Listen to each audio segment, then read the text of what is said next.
I hate love. Have you ever been in love? Horrible, isn't it?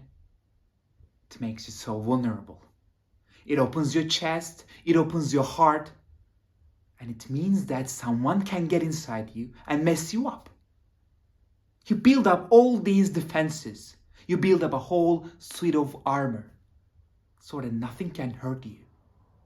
And then one stupid person, no different from any other stupid person, wanders into your stupid life. And you give them a piece of you, even if they didn't ask for it. They kiss you, smile at you, and tell you how they love you. And then suddenly, your life isn't your own anymore. Love takes hostage. It gets inside you, it eats you up and leaves you crying in the darkness.